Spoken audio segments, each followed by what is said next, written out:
नमस्कार, आप देख रहे हैं खबर दमदार। मैं हूं आपके साथ मेनका चौधरी और इस बुलेटिन की शुरुआत 5 बड़ी खबरों के साथ करते हैं। आज की जो 5 बड़ी खबरें हैं, बीजेपी अध्यक्ष जेपी नड्डा ने एसपी अध्यक्ष पर बड़ा हमला किया। आतंकवादियों को लेकर बड़ा बयान दिया उन्होंने कहा कि देश के भविष्य को लगाया गया जीत का टीका। ये कहा है सीएम योगी आदित्यनाथ ने और बच्चों का हौसला बढ़ाया। तीसरी बड़ी खबर यह है कि यूपी में शुरू हुई एक्सीडेंटल सियासत। मुख्यमंत्री ने राहुल गांधी को एक्सीडेंटल हिंदू बताया तो कांग्रेस ने पलटवार किया। सियासत के बीच कन्नौज से कानपुर पहुंच गई आईटी की टीम और पंपी जैन के रिश्तेदार के घर पर छापेमारी जारी है। और 5वीं बड़ी खबर आज की, लखीमपुर के तिकुनिया कांड में एसआईटी ने चार्जशीट दाखिल की है। क्या है चार्जशीट में, वो भी आपको बताएंगे और हर एक खबर को विस्तार से आपको बताएंगे। यूपी चुनाव में हिंदुत्व पर सियासत तेज हो गई है। अमेठी में जनसभा को संबोधित करते हुए सीएम योगी आदित्यनाथ ने कांग्रेस सांसद राहुल गांधी को एक्सीडेंटल हिंदू बताया। साथ ही कांग्रेस पर हिंदू और हिंदुत्व का अपमान करने का आरोप लगाया और कहा कि कांग्रेस को चुनाव के वक्त ही मंदिर याद आते हैं। वहीं दूसरी तरफ सीएम के बयान पर कांग्रेस ने भी पलटवार किया और यूपी के सीएम एक्सीडेंटल योगी हैं, ये कहना है कांग्रेस का। रणदीप सुरजेवाला ने रिएक्ट किया है और कहा कि योगी आदित्यनाथ एक्सीडेंटल योगी हैं। विघटन और विभाजन जिनके जीन्स का हिस्सा है, भाइयों बहनों, जिनकी खानदान और जिनके पूर्वज कहते थे कि हम तो एक्सीडेंटली हिंदू हैं, तो वे लोग अपने को हिंदू बोल भी नहीं सकते। सच्चाई ये है साथियों के आदित्यनाथ जी एक्सीडेंटल योगी हैं। मैं उन्हें राजनीतिक योगी भी नहीं कहूंगा क्योंकि वो योग का अपमान होगा। वो उस भगवे का अपमान कर रहे हैं जो भगवा हमारे साधु संत धारण करते आए हैं। और वहीं अमेठी से सांसद स्मृति ईरानी ने जनसभा को संबोधित करते हुए बिना नाम लिए अमेठी के पूर्व सांसद राहुल गांधी और उनके परिवार पर हमला बोला। उन्होंने मेडिकल कॉलेज के शिलान्यास कार्यक्रम को कांग्रेस का घमंड तोड़ने वाला बताया। 40 साल जिस जनपद को सुखद सपने दिखाता आया एक परिवार, जिस भ्रम में गरीब को छोड़ता आया एक परिवार, जिस दिशा में गरीब को छोड़ता आया एक परिवार, आज योगी जी मेडिकल कॉलेज का ये कार्यक्रम उस परिवार के घमंड को और भ्रम को तोड़ने का एक हुंकार है। और वहीं बीजेपी के राष्ट्रीय अध्यक्ष जेपी नड्डा वो थे लखनऊ में, और लखनऊ और बस्ती में भी उन्होंने जनसभा को संबोधित किया। दोनों जगहों पर जेपी नड्डा ने जन विश्वास यात्रा को संबोधित किया। बस्ती में जेपी नड्डा ने एसपी अध्यक्ष और पूर्व सीएम अखिलेश यादव पर निशाना साधा, गंभीर आरोप लगाए। नड्डा ने कहा कि अखिलेश यादव ने 15 आतंकियों को बचाने के लिए उन पर लगे केस वापस लिए और एसपी सरकार में रक्षक ही भक्षक बन गए थे। वहीं लखनऊ में जनसभा को संबोधित करते हुए जेपी नड्डा ने कांग्रेस पर तीखा हमला बोला और प्रियंका गांधी के अभियान लड़की हूं लड़ सकती हूं पर भी तंज कसा। अखिलेश जी, आपने 15 आतंकवादियों को बचाने के लिए उनके केस विड्रॉ किए थे। 15 आतंकवादी ऑन रिकॉर्ड, ये इनका चेहरा है, मैं चेहरा दिखा रहा हूं आपको। आपको एक आतंकवादी पकड़ में आता है तो आपके ध्यान में राष्ट्रभक्ति से ओत-प्रोत होकर के आप कितने खुश हो जाते हैं। और ये रक्षक बने भक्षक, ये रक्षक बने भक्षक, उस दिन 15 आतंकवादियों को छोड़ने का श्रेय अखिलेश जी को जाता है। मेरा गंभीर आरोप है और कोर्ट ने इसकी इजाजत नहीं दी। 4 को सजाए मौत हुई, बाकियों को आजीवन कारावास हुआ। बोलो, ऐसी सरकार लाओगे क्या? लानी है क्या ऐसी सरकार?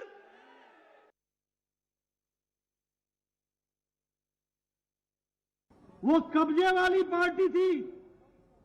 क था कुशासन के लिए, अ था आतंकवाद के लिए, ब था भ्रष्टाचार के लिए, ज था जुर्म के लिए और अ था अंधकार के लिए। ये था उनका कब्जा। वो आतंकवाद, कुशासन, भ्रष्टाचार, जुर्म और अंधकार इसको बढ़ावा देते थे।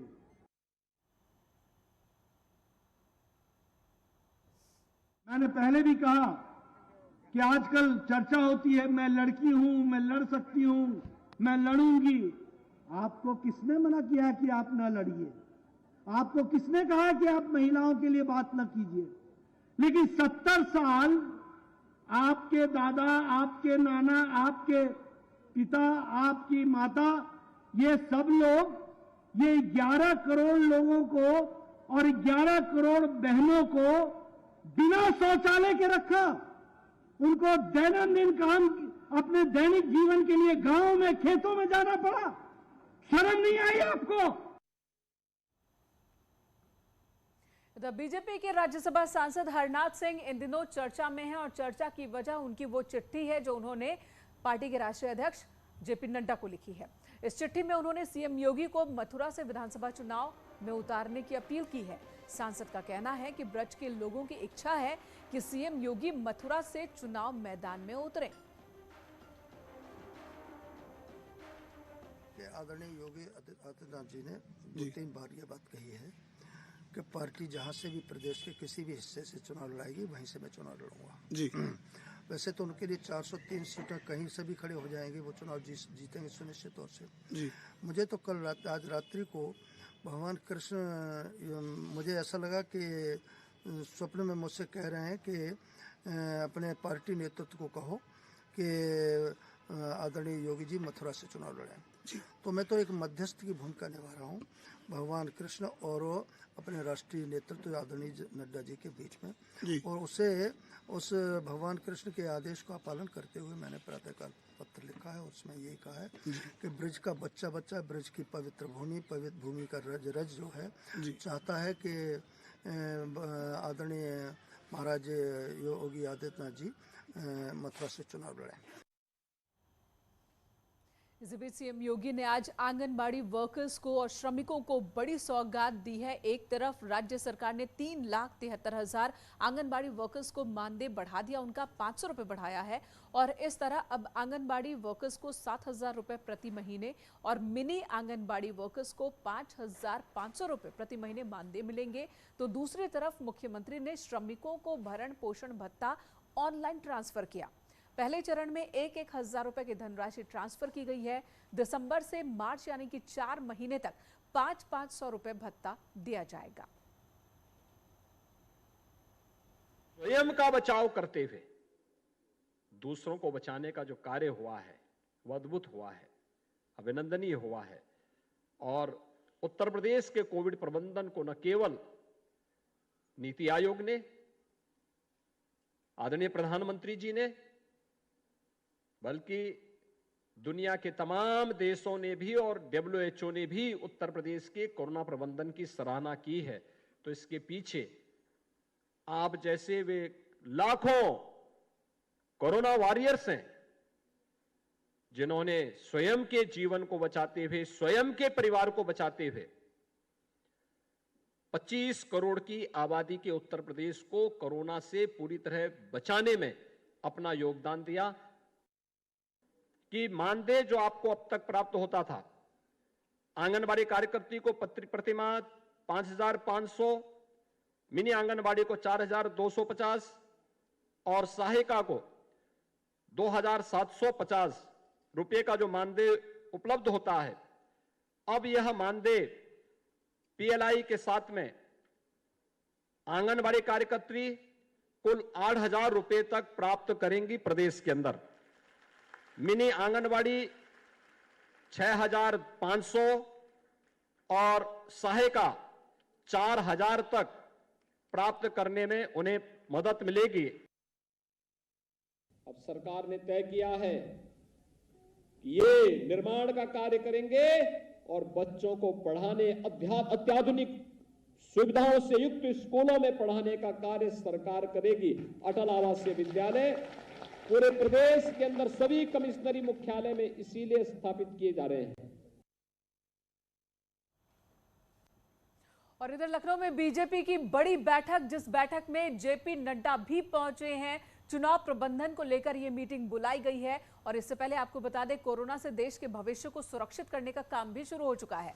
आज से 15 से 18 साल तक के बच्चों का टीकाकरण शुरू हो चुका है और ये यूपी के 5 शहरों की तस्वीर आपको दिखाते हैं। पहली तस्वीर गौतम बुद्ध नगर की है। यहां पर वैक्सीन लगवाने के लिए बच्चों में खासा उत्साह दिखा। वैक्सीनेशन सेंटर पर बच्चे अपने परिजनों के साथ सुबह से ही पहुंच गए। दूसरी तस्वीर लखनऊ की है, सिविल अस्पताल की, जहां पर सीएम योगी आदित्यनाथ पहुंचे और सेंटर का निरीक्षण किया। साथ ही साथ वैक्सीन लगवाने वाले बच्चों का हौसला भी बढ़ाया। तीसरी तस्वीर मेरठ की, यहां भी वैक्सीनेशन सेंटर पर बच्चों की भीड़ दिखी। वैक्सीन लगवाने को लेकर बच्चों में बहुत उत्साह दिखा। और चौथी तस्वीर आगरा की। पांचवी तस्वीर गोरखपुर से है। यहां भी बच्चे अपने पेरेंट्स के साथ वैक्सीनेशन सेंटर पहुंचे। और इसी बीच सूबे के मुखिया योगी आदित्यनाथ लखनऊ के सिविल अस्पताल पहुंचकर वैक्सीनेशन कार्यक्रम का उन्होंने जायजा लिया। बच्चों से बातचीत भी की। सीएम ने प्रदेश में बच्चों के लिए चलाए जा रहे वैक्सीनेशन कार्यक्रम की जानकारी वहां पर कर्मचारियों को दी। सीएम ने तीसरी लहर की आशंका को देखते हुए लोगों से कोविड नियमों के पालन की अपील भी की।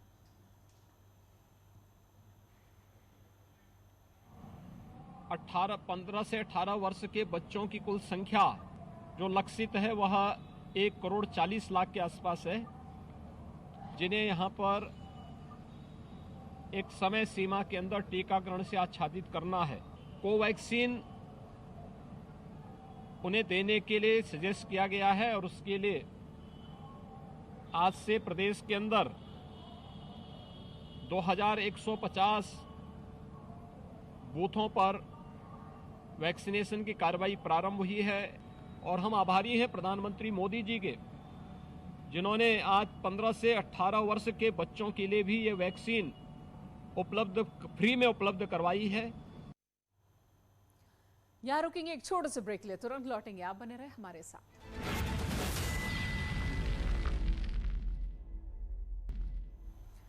मेरठ से खबर, जहां पर पीएसपीएल की रैली में कंबलों के लिए लूट मच गई। तस्वीरें भी आपको दिखाते हैं। रैली के दौरान कंबल बांटे जा रहे थे, लेकिन वहां मौजूद लोग बेकाबू हो गए और हंगामा मच गया। कंबल लेने के लिए अफरा तफरी मच गई, जिसमें कई महिलाएं गिर गईं, उन्हें चोट भी पहुंची। उसके सब कार्रवाई होगी, चाहे हो किसी भी ये तस्वीर देखिए, मेरठ की तस्वीर आपको दिखा रहे हैं। पीएसपीएल की यहाँ पर दरअसल रैली थी और इस रैली में कंबल का वितरण होना था।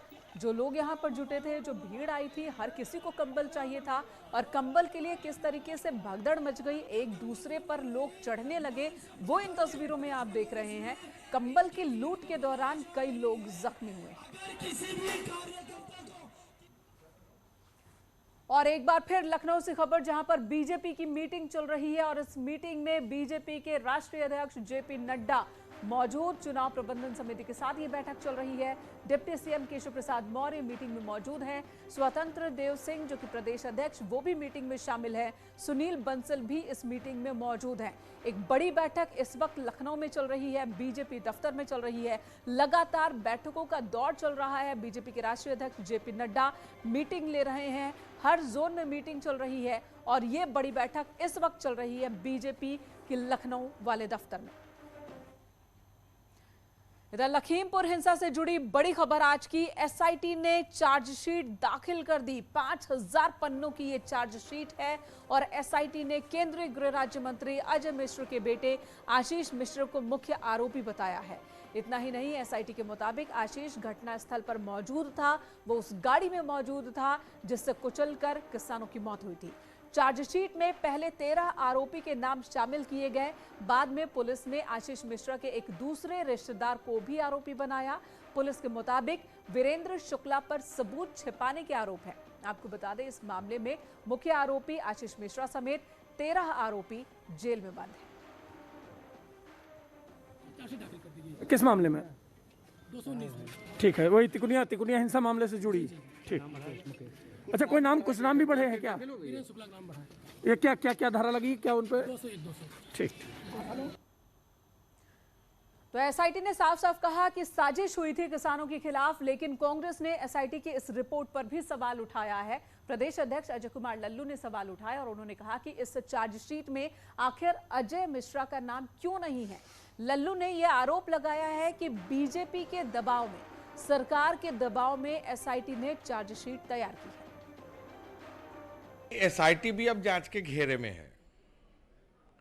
अजय मिश्रा टेनी जी का नाम जब एफआईआर में था तो किसके दबाव में उनका नाम निकाल दिया गया? उनके एक रिश्तेदार का नाम आया, उनके खिलाफ चार्जशीट दाखिल हुई। कौन सा ऐसा कारण है कि अजय मिश्रा टेनी को बचाने का प्रयास किया जा रहा है?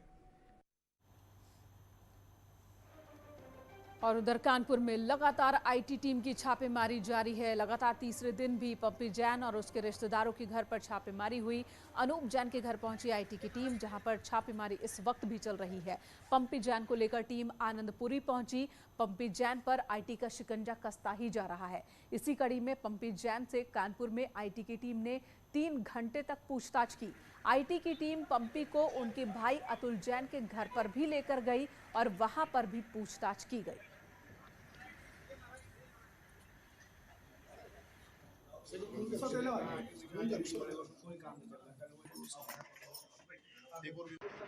इनकम टैक्स की टीम पिछले लगभग 9 घंटे से लगातार यहां पूछताछ कर रही है। पहले बात की जाए कानपुर में, तो पम्पी जैन को लेकर जहां एक और पहले उनके भाई के फ्लैट पर पहुंची और 3.5 घंटे लगभग वहां पूछताछ चली। तो उसके बाद इस वक्त मैं जहां आनंदपुरी में खड़ा हूं, यहां भी पिछले माना जाए तो 2 बजे से लेकर अब तक पूछताछ जारी है। यानी पूरा सिलसिला सुबह से रात तक का 9.5-10 घंटे के आसपास का हो चुका है और अभी पूछताछ जारी है। अधिकारी यहाँ डटे हुए हैं, इन दोनों अनूप जैन के घर पर डटे हुए हैं और यहाँ पम्पी जैन यहाँ मौजूद है। अगर सूत्रों की माने तो यहाँ पहले तो बैंक के कुछ कर्मचारी आए थे, उसके बाद वो चले गए। उसके बाद एक गोल्ड से रिलेटेड जो कंसल्टेंट होता है उसको यहाँ लाया गया, जो गोल्ड की वैल्यूएशन को देखता है उसको लाया गया, वो अभी अंदर मौजूद है। यानी मगर जब ये छापेमारी समाप्त होगी तब जाके पता चलेगा कि कानपुर की इस छापेमारी में। और इस वक्त बड़ी खबर आ रही है, कांग्रेस महासचिव प्रियंका गांधी के घर में भी कोविड की एंट्री हो चुकी है। प्रियंका के परिवार में कोविड की एंट्री हो चुकी है। प्रियंका के परिवार में शख्स कोविड पॉजिटिव। प्रियंका गांधी वाड्रा के घर में भी कोरोना की एंट्री हो गई है। कोरोना के मामले दिनों दिन बढ़ते जा रहे हैं और ये देखिए, आम और खास कोई भी अछूता नहीं। प्रियंका गांधी वाड्रा परिवार का एक सदस्य कोरोना पॉजिटिव है। ये खबर इस वक्त आ रही है। रुकेंगे एक ब्रेक के लिए, खबरों का सिलसिला जारी।